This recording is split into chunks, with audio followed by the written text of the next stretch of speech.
ఒక దేశం ప్రపంచంతో మాట్లాడడం ఆపేస్తే ఏమవుతుంది? ఒక దేశం పూర్తిగా ఒంటరిగా మారితే అది బ్రతుకుతుందా లేక కుప్పకూలిపోతుందా? ఈ రోజు ప్రపంచ రాజకీయాలలో ఒక తీవ్రమైన ప్రశ్న తిరుగుతోంది.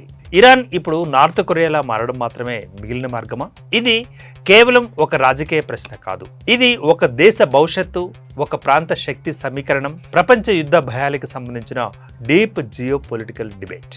ఈ వీడియోలో ఇరాన్ ఎందుకు ఈ స్థితికి వచ్చింది, అమెరికా పశ్చిమ దేశాల పాత్ర ఏంటి, నార్త్ కొరియా మోడల్ అంటే ఏంటి, దీంతో పాటు ఇది ఇరాన్కు రక్షణ లేదా నాశనమా? ఇక్కడ మనం కరెక్ట్ ఆన్సర్ ని రాబట్టేందుకు ప్రయత్నించేద్దాం. నమస్తే, వెల్కమ్ టు ఆంధ్రప్రభ.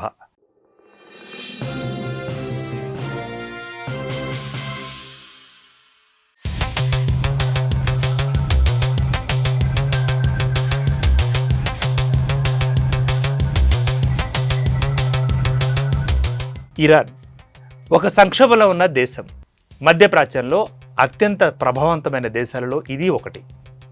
ఇది చమురు సంపదను కలిగి ఉన్న దేశం, వ్యూహాత్మక భౌగోళిక స్థానం, బలమైన మిలిటరీ సామర్థ్యం, అణు కార్యక్రమం ఉన్న దేశం.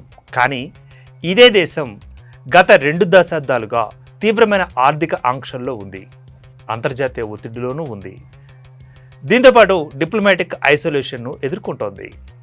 ఇప్పుడు అసలు ప్రశ్న ఏంటంటే, ఇరాన్ ఎందుకు ఈ స్థితికి వచ్చింది అని.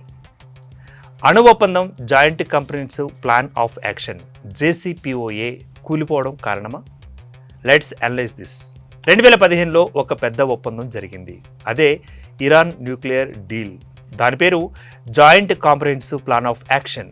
అంటే ఇది జూలై 14, 2015న ఇరాన్, P5 దేశాలు మరియు ఇంకొక దేశం అంటే China, France, Russia, UK, US మరియు జర్మనీ, ఈ దేశాల మధ్య కుదిరిన ఒక చారిత్రాత్మక ఒప్పందం.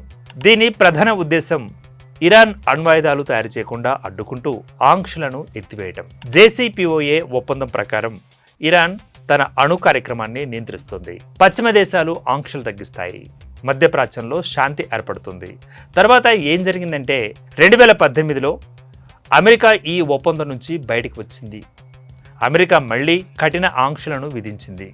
ఇరాన్ ఆర్థిక వ్యవస్థపై తీవ్ర ప్రభావం పడింది. ఇక్కడే పరిస్థితి మారిపోయింది. డిప్లొమసీ నమ్మదగినది కాదు అనే స్టేట్మెంట్ తెరపైకి వచ్చింది. ఇరాన్ దేశం దృష్టిలో ఇది ఒక స్పష్టమైన సందేశం.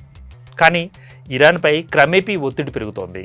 సైనిక, ఆర్థిక యుద్ధం ఆంక్షల తర్వాత వచ్చిన ఫలితాలలో భాగంగా ఇరాన్ చమురు ఎగుమతులు తగ్గిపోయాయి, కరెన్సీ విలువ పడిపోయింది, నిరుద్యోగం కూడా పెరిగిపోయింది, అంతర్గత అసంతృప్తి పెరిగింది.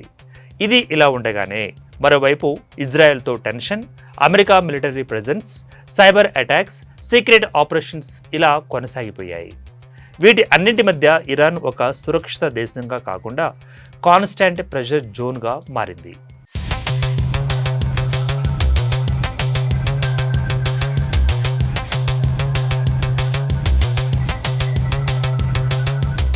ఇప్పుడు అసలు కీలక కాన్సెప్ట్ నార్త్ కొరియనైజేషన్. ఈ నార్త్ కొరియనైజేషన్ అంటే నార్త్ కొరియా ఒక ప్రత్యేక ఉదాహరణ. పూర్తిగా ఒంటరిగా ఉన్న దేశం, బయట ప్రపంచంతో తక్కువ సంబంధాలు కలిగి, కఠిన మిలిటరీ నియంత్రణ, అణు ఆయుధాల ఆధారిత భద్రత లాంటివి నార్త్ కొరియా పాటిస్తున్న విధానాలు. అంటే ఈ నార్త్ కొరియనైజేషన్ కాన్సెప్ట్ ముఖ్య సిద్ధాంతం, మేము ఒంటరిగా ఉన్నా మా వద్ద అణుశక్తి ఉంది, మమ్మల్ని ఎవరు టచ్ చేయలేరు అనే ఒక డిటరెన్స్ మోడల్. డిటరెన్స్ మోడల్ అంటే ఒక్క మాటలో చెప్పాలంటే అంతర్జాతీయ సంబంధాలు, నేరశాస్త్రం రెండింటిలోనూ ఉపయోగించే ఒక వ్యూహాత్మక చట్రం. ఇది వేగవంతమైన, ఖచ్చితమైన, తీవ్రమైన శిక్ష విధిస్తామనే బెదిరింపు ద్వారా నేరానికి పాల్పడగల వ్యక్తులను లేదా శత్రువులను అవాంఛనీయ చర్యలు తీసుకోకుండా నివారించవచ్చని ప్రతిపాదిస్తోంది. మరి ఇరాన్ ఈ దిశగా వెళుతుందా అన్నది ఇక్కడ వినిపిస్తున్న ప్రశ్న. ఇప్పుడు విశ్లేషకులు అడుగుతున్న మరో ప్రశ్న ఏంటంటే, ఇరాన్ కూడా ఇదే మోడల్ ఎంచుకుంటుందా అని.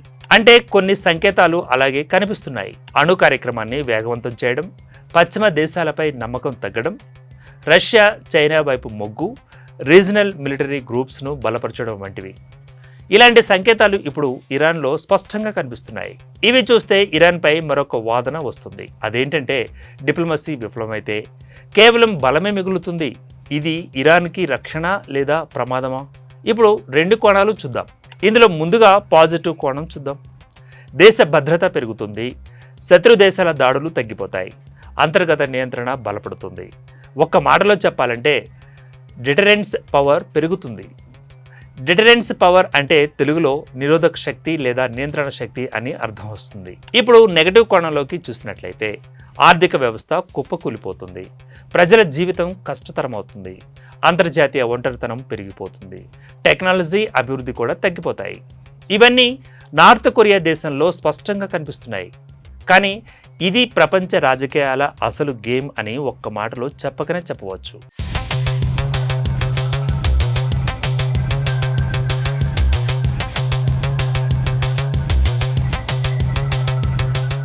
ఇక్కడ అసలు విషయం ఏమిటంటే ఇది కేవలం ఇరాన్ వర్సెస్ అమెరికా కాదు, ఇది ఒక గ్లోబల్ పవర్ గేమ్.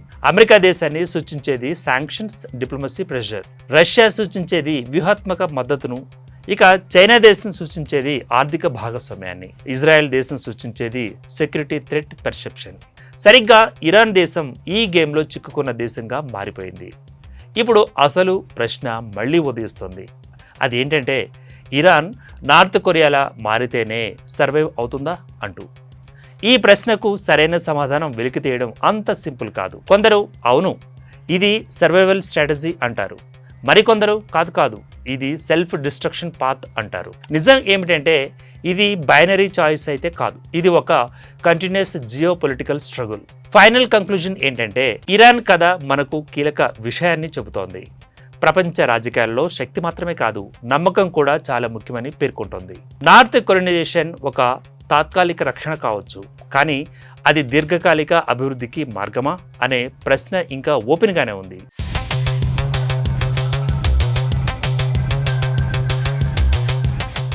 అయితే ఇరాన్ ముందు ఉన్న మార్గాలు రెండే రెండు. డిప్లొమసీ తిరిగి ప్రయత్నించడం లేదా మరింత ఒంటరితనంలోకి వెళ్ళిపోవడం. అది ప్రపంచ రాజకీయాల ఒత్తిడి, ప్రాంతీయ యుద్ధాలు, అంతర్గత రాజకీయాల కలయిక. ఈ వీడియో మీకు నచ్చినట్లయితే లైక్ చేయండి. ఇలాంటి జియో పొలిటికల్ విశ్లేషణ కోసం సబ్స్క్రైబ్ చేసుకోండి. ఇరాన్ ఏ దారిలో వెళ్ళాలి? మీ అభిప్రాయాన్ని కామెంట్ రూపంలో చెప్పండి. Keep watching Andhraprabha.